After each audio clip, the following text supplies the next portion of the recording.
بسم الله الرحمن الرحيم يوم تجد كل نفس ما عملت من خير محضرا وما عملت من سوء تود لو أن بينها وبينه أمدا بعيدا ويحذركم الله نفسه والله رؤوف بالعباد قل إن كنتم تحبون الله فاتبعوني يحببكم الله ويغفر لكم ذنوبكم والله غفور رحیم صدق اللہ مولانا العظیم۔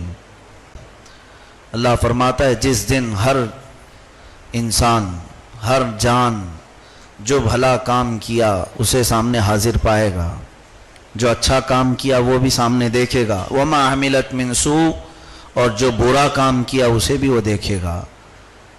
پھر یہ امید کرے گا کاش مجھ میں اور اس میں دور کا فاصلہ ہوتا، اور اللہ تمہیں اپنے عذاب سے ڈراتا ہے اور اللہ بندوں پر مہربان ہے۔ اب آگے چل کر جو آیت آج تلاوت ہوئی ہے، قل ان کنتم تحبون اللہ، اے محبوب تم فرما دو کہ لوگو اگر تم اللہ کو دوست رکھتے ہو، اللہ سے محبت کرتے ہو، فاتبعونی، میرے فرما بردار ہو جاؤ، یحببکم اللہ، اللہ تمہیں دوست رکھے گا، اللہ تم سے محبت کرے گا، ویغفر لکم ذنوبکم، اور تمہارے گناہ بخش دے گا، واللہ غفور الرحیم، اور اللہ بخشنے والا مہربان ہے۔ یہ آیت تقریباً ہماری زندگی میں یوں سمجھ لے ہمارے ایمان کا حصہ ہے۔ خطبہ جمعہ میں سنتے ہوں گے آپ، جس میں تنبیہ کی جاتی ہے، جس کا مطلب یہ ہے خبردار اس کا ایمان ہی نہیں جس کے اندر ان کی محبت نہیں، اس کے پاس ایمان ہی نہیں جس کے اندر ان کی محبت نہیں، اس کا ایمان نہیں جس کے دل میں ان کی محبت نہیں۔ یہ حضور پاک صلی اللہ علیہ وسلم کی محبت کے سلسلے میں برسوں سے سنتے آئے مقررین سے، واعظین سے، کہ حضور سے محبت کرنا یہ ہمارے ایمان کا حصہ ہے۔ لیکن آج میں تمہیں قرآن عظیم کی ہی آیت وہی بتا دوں، یہ ہمارا کہنا نہیں ہے۔ لوگ یہ سوچتے ہوں کہ مولوی حضرات یہ کہتے ہیں کہ حضور سے محبت کریں، نہیں، اللہ خود فرماتا ہے، خود رب ذوالجلال فرماتا ہے کہ اے محبوب آپ خود ان سے فرما دیں، جو یہ چاہتا ہے کہ اللہ اس سے محبت کرے تو اسے چاہیے کہ وہ پہلے رسول کی پیروی کرے، حضور کا ہو جائے تو اللہ اس کا ہو جائے۔ اس آیت میں پوری زندگی کا خلاصہ، جس کو امام اہل سنت اعلیٰ حضرت فاضل بریلوی یوں فرماتے ہیں، خدا کی رضا چاہتے ہیں دو عالم، سارے لوگ کیا چاہتے ہیں؟ اللہ ہم سے راضی ہو جائے، سب کی یہی تمنا ہے، اے اللہ تو ہم سے راضی ہو جا۔ پورے کائنات میں جو بھی ہیں وہ چاہتے ہیں اللہ کی رضا، خدا کی رضا چاہتے ہیں دو عالم، خدا چاہتا ہے رضائے محمد صلی اللہ علیہ وسلم، رب تبارک و تعالی اپنے حبیب کی رضا چاہتا ہے۔ یہ آیت کا مفہوم ہے۔ اس آیت میں یہی کہا گیا۔ یہ آیت کب نازل ہوئی، کس لیے نازل ہوئی، یہ بھی بتا دو، اس کا شان نزول۔ بات ایسی تھی کہ قریش میں بعض لوگ بتوں کی پوجا اس طرح سے کرتے کہ ان کے دل سے بتوں کی محبت جاتی نہیں تھی۔ بعض لوگ ایمان لانے کے بعد بھی بتوں کو ساتھ میں لے کے پھرتے تھے، یہ کہتے تھے کہ ہم ان کی پوجا نہیں کرتے، محض ان کو ساتھ میں لے کر کے رکھتے ہیں۔ یعنی ایک چیز ایسی ہوتی ہے کسی سے لگاؤ ہو جائے، محبت ہو جائے تو جلدی آدمی اس سے دور ہوتا نہیں ہے۔ اللہ کے نبی صلی اللہ علیہ وسلم نے ان کی تھوڑی نا اس چیز کو رعایت کیا کہ چلو برسوں سے محبت کر رہے ہو، چند دن ان کو چھوڑ دیا جائے۔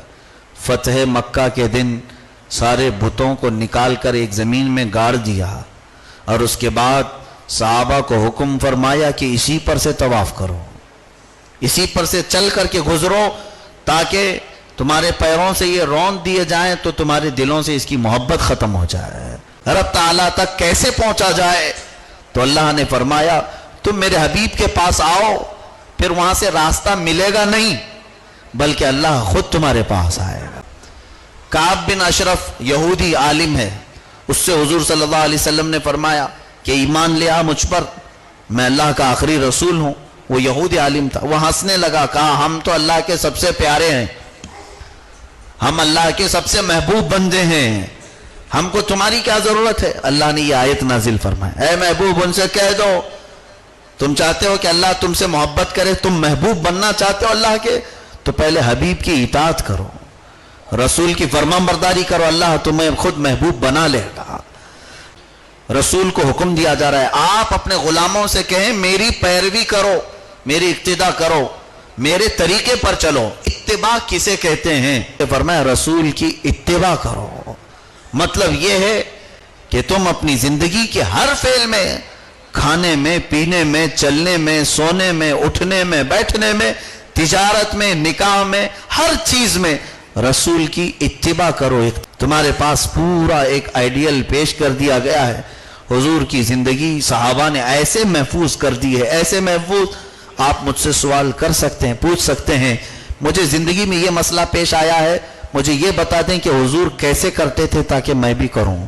تو کوئی بھی ایسا ایک باب بھی خالی نہیں ہے جس میں حضور کی زندگی آپ کے لیے درس نہ ملتے ہو۔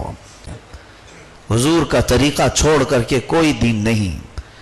دین اسلام جو رسول اللہ صلی اللہ تعالیٰ علیہ وسلم سے ثابت ہے، اللہ تبارک و تعالیٰ نے اپنے اس رسول کو 63 سال ہمارے درمیان رکھا ظاہری زندگی میں، اور وہ نبی مکرم صلی اللہ تعالیٰ علیہ وسلم زندگی کا ہر پہلو ہمارے سامنے اجاگر کرتے رہے۔ اللہ کے نبی صلی اللہ تعالیٰ علیہ وسلم نے کھایا یا پہنا یا آرام فرمایا، مسکرایا، بات کیا، خطبہ دیا، تجارت کی، نکاح کیا، بچے ہوئے، ساری چیزیں یہ ہم سب کو سکھانے کے لیے کیا ہے حضور نے۔ رسول کریم صلی اللہ علیہ وسلم نے ہم سب کو اس میں درس دینے کے لیے کیا ہے۔ ایک مثال میں آپ کو بتا دوں، ایک مرتبہ اللہ کے نبی صلی اللہ علیہ وسلم نماز پڑھا رہے تھے، عصر کی نماز، 3 رکعت میں سلام پھیر دیے، تیسری رکعت میں سارے صحابہ خاموش ہیں، کیونکہ پتہ ہے زبان سے جو نکلے وہی شریعت ہے، اللہ کے نبی جو کریں وہی شریعت ہے۔ کوئی کچھ نہیں پوچھا۔ ایک صحابی ہیں ذو الشمالین، وہ کھڑے ہوئے، سوال کرنے کا ادب کا انداز بھی دیکھیں ہیں۔ اللہ کے نبی صلی اللہ علیہ وسلم سے عرض کیا، یا رسول اللہ صلی اللہ علیہ وسلم، نماز میں آپ سے بھول ہوئی یا آج سے نماز کم ہوئی؟ آج سے 4 کی بجائے 3 ہو گئی یا بھول ہوئی؟ اب جواب کیا ہونا چاہیے؟ حضور صلی اللہ علیہ وسلم نے فرمایا، نہ نماز کم ہوئی نہ مجھ سے بھول ہوئی۔ پھر کیا ہوا؟ کچھ تو ہوا ہے۔ تو حضور پاک صلی اللہ علیہ وسلم کا یہ جواب دینا، محدثین فرماتے ہیں سہو کے مسائل، سجدہ سہو کرتے ہیں، یہ مسائل کی تربیت کے لیے اللہ کے نبی صلی اللہ علیہ وسلم سے یہ کرایا گیا، تاکہ درس امت کے لیے ہر کام میں۔ رسول پاک صلی اللہ علیہ وسلم کی بہت ساری چیزیں ایسی ہیں جس میں امت کو سکھانے کے لیے، بلکہ میں یہ سمجھتا ہوں اللہ کا نبی در حقیقت وہ محبوب خدا ہے، رب چاہے تو انہیں ہم اپنے پاس ہمیشہ کے لیے رکھے۔ اللہ کے نبی صلی اللہ علیہ وسلم اگر خواہش کرتے تو رب تبارک و تعالیٰ انہیں جنتوں میں رکھتا، مگر ہمارے درمیان جو رکھا گیا وہ صرف اس بنیاد پر کہ نبی کا ہر فعل قیامت تک کے لیے میرے ایمان والوں کو دلیل بن جائے۔ لوگوں پر میں تنقید کرتا ہوں جو رسول اللہ کی گستاخی کر رہے ہیں، میرے آقا صلی اللہ علیہ وسلم کا طریقہ چھوڑ کر لوگ یہ سوچتے ہیں ہم اللہ تک پہنچ جائیں گے۔ اعلیٰ حضرت فرماتے ہیں بخدا خدا کا یہی ہے در، نہیں اور کوئی مفر مقر۔